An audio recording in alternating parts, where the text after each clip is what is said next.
Every sci-fi blockbuster has that one incredible stealth fighter that seems too good to be true. Well, in the real world, the YF-23 Black Widow 2 was exactly that. Imagine a plane so advanced that it felt like it flew straight out of a futuristic movie set. But the YF-23 slipped into the shadows, leaving many wondering about its true potential. So what makes it so special? Buckle up as we uncover the secrets and untold stories of the YF-23.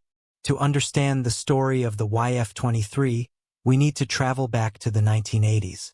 During this time, the Cold War was at its peak, and the United States was in a relentless race to maintain air superiority over its adversaries.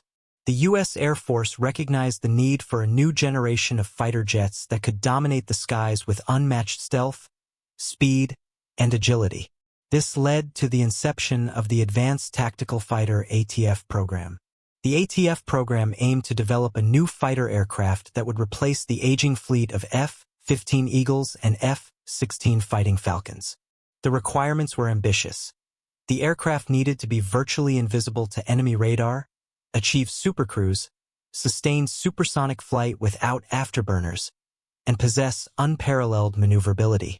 Two aerospace giants stepped up to the challenge: Northrop, with their YF-23 Black Widow 2, and Lockheed, with their YF-22, which would later become the F-22 Raptor. These two contenders were poised to showcase their cutting-edge designs and technologies in a head-to-head competition. Northrop's YF-23 was a marvel of engineering. It featured a sleek diamond-shaped wing design and a blended body that minimized radar cross-section. The aircraft was powered by advanced engines that allowed it to reach incredible speeds while maintaining stealth. The YF-23 also boasted innovative materials and construction techniques that reduced its weight and enhanced its performance. On the other hand, Lockheed's YF-22 had its own unique design features, including thrust vectoring nozzles for enhanced maneuverability and a more traditional tail configuration. The stage was set for an epic battle of technology and innovation. As the ATF program progressed, both companies worked tirelessly to meet the stringent requirements set by the Air Force. They conducted extensive research, wind tunnel tests, and simulations to refine their designs. Prototypes were built, and rigorous testing began to evaluate their performance in various scenarios. The YF-23 and YF-22 represented the pinnacle of aerospace technology in the late 20th century. The competition between Northrop and Lockheed was fierce, and the stakes were incredibly high. The outcome of this contest would shape the future of air combat for decades to come. But what happened next? How did the YF-23 perform in the trials? And why was it ultimately not chosen by the U.S. Air Force? The YF-23 was designed with a clear focus on stealth and high-speed performance. Its unique diamond-shaped wing configuration was not just for show. This design, combined with its blended body, was aimed at minimizing radar cross-section and effectively reducing its radar signature, making it less detectable to enemy radar systems compared to its competitors. One of the YF-23's most notable features was its use of advanced composite materials. These materials were selected for their lightweight and radar-absorbing properties, which played a critical role in its stealth capabilities. The YF-23 was also powered by two Pratt & Whitney F119 engines, which were capable of thrust vectoring. This provided the aircraft with exceptional speed and maneuverability. The engines allowed the YF-23 to achieve supercruise, meaning it could fly at supersonic speeds without relying on afterburners. This capability was a significant advantage in terms of fuel efficiency and maintaining stealth. In terms of performance, the YF-23 was designed to reach speeds of around Mach 2.2.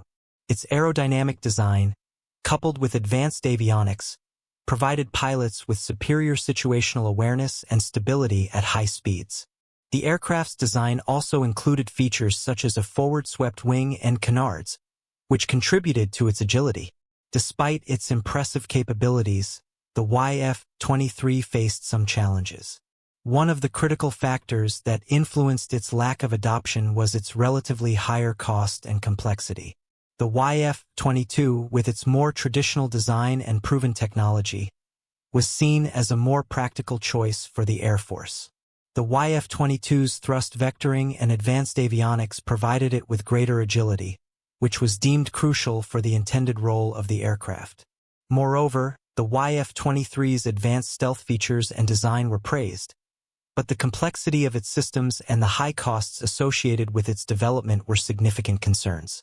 The decision-makers at the Air Force also took into account the overall risk and long-term operational costs, which played a role in their decision to favor the YF-22.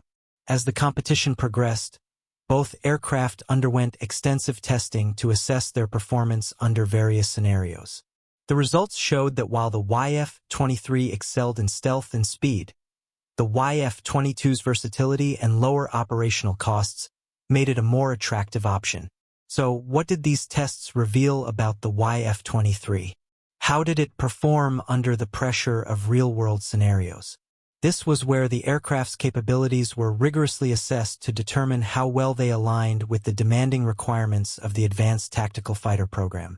Both the YF-23 and its competitor, the YF-22, were nearly evenly matched in terms of core specifications.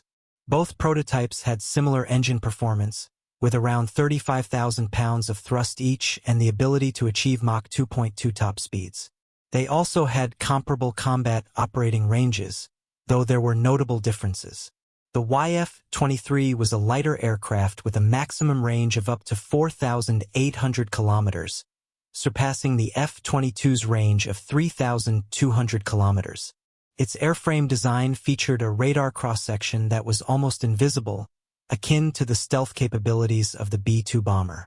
This superior stealth was one of the YF-23's standout features, potentially offering unique advantages in stealth operations. In terms of speed, the YF-23 demonstrated impressive performance.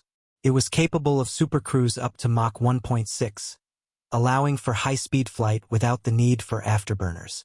This capability would have been beneficial for beyond visual range, BVR, engagements, enabling longer periods of supersonic flight while maintaining stealth.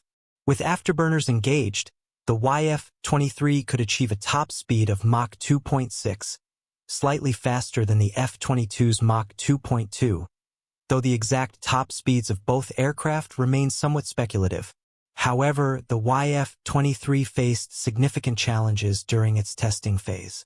On October 30, 1990, test pilot Bill Lowe experienced a dangerous situation when the outer layer of the windscreen on the YF-23, known as Gray Ghost, shattered at Mach 1.5. Fortunately, the polycarbonate layer remained intact, allowing the aircraft to return safely. This issue was not isolated, as a similar problem occurred with the YF-23 prototype Spider. These windscreen failures were serious, as any breach in the specially designed windscreens could increase the radar cross-section, compromising the aircraft's stealth capabilities. The YF-23 also encountered mechanical issues. During P-2's second flight, one of the GE engines failed to accelerate properly, necessitating a single-engine landing. In another incident during Flight 3, a plugged fuel line caused the fuel tanks to overpressurize, creating a potentially dangerous situation. Thankfully, this issue was detected in time, and the aircraft landed safely. These technical problems were addressed with maintenance efforts, but they underscored the challenges faced by the Northrop team. Despite these setbacks, the YF-23's performance in certain areas remained impressive. Test pilot Paul Metz, who flew both the YF-23 and the F-22, found the YF-23 particularly capable in high angle of attack situations, operating at trimmed angles of attack up to 60 degrees. Metz noted that the YF-23 could potentially outperform the F-22 in certain high AOA scenarios. However, the F-22's thrust vectoring provided it with an edge in agility, which was crucial for air combat. The testing process included a rare joint flight of the YF-23 and YF-22 on November 29, 1990, piloted by Metz and Sandberg over the Mojave Desert.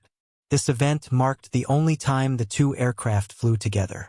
The following day, the YF-23's first prototype, Gray Ghost, was retired, and focus shifted to the second prototype, Spider.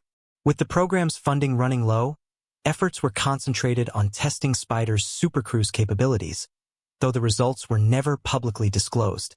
On December 18, 1990, a final joint flight was conducted for a photo shoot with Lockheed's YF-22 prototype.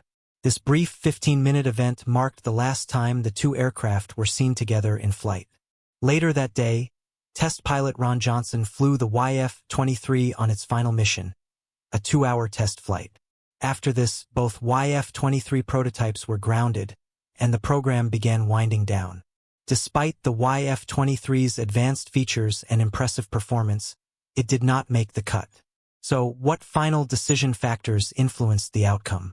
As the testing and evaluation phase ended, the decision on which aircraft would be selected for the Air Force's Advanced Tactical Fighter program came into sharp focus. The final decision favored the F-22 Raptor, which was selected as the next-generation air superiority fighter for several key reasons. The YF-23's innovative design and advanced features were countered by several factors that influenced the final decision. The aircraft's technical problems during testing, including the windscreen issues and engine malfunctions, raised concerns about its reliability. These issues highlighted the risks associated with the YF-23's more radical design compared to the F-22, which employed proven technologies and a more conventional approach. The YF-23 also lacked a demonstration-ready weapons bay, which, while not a requirement for the competition, may have contributed to concerns about its operational capabilities and stealth. The omission of this feature might have suggested potential challenges in integrating weapons while maintaining stealth, which was crucial for the role the aircraft was intended to fulfill. As funding for the program ran out, attention switched to the F-22. The F-22's blend of agility, dependability, and cost-effectiveness made it a more viable option for the Air Force. Its design was built on established technologies that had previously been successfully integrated into other aircraft, lessening the risk involved with implementing a new and untested design. On April 23, 1991, the YF-23 program officially came to an end, and the Air Force contracted Lockheed to produce the F-22 Raptor. The F-22's success in the competition was attributed to its proven performance, lower risk, and cost-effectiveness. The YF-23 prototypes were retired and eventually placed in museums, becoming symbols of what might have been. Despite not being selected, the YF-23 remains a legendary aircraft among aviation enthusiasts. Its unique design and cutting-edge technology continue to captivate imaginations. Test pilot Paul Metz, who flew both the YF-23 and the F-22, considered the YF-23 a formidable aircraft with outstanding potential. While it may not have been as polished as the F-22, its performance and innovative features have ensured its place in aviation history, leaving an impact on the aviation industry. The influence of the YF-23 on the aviation industry is unparalleled. Its cutting-edge design and stealth technology have not faded into obscurity. Its near-invisible radar cross-section and advanced aerodynamic features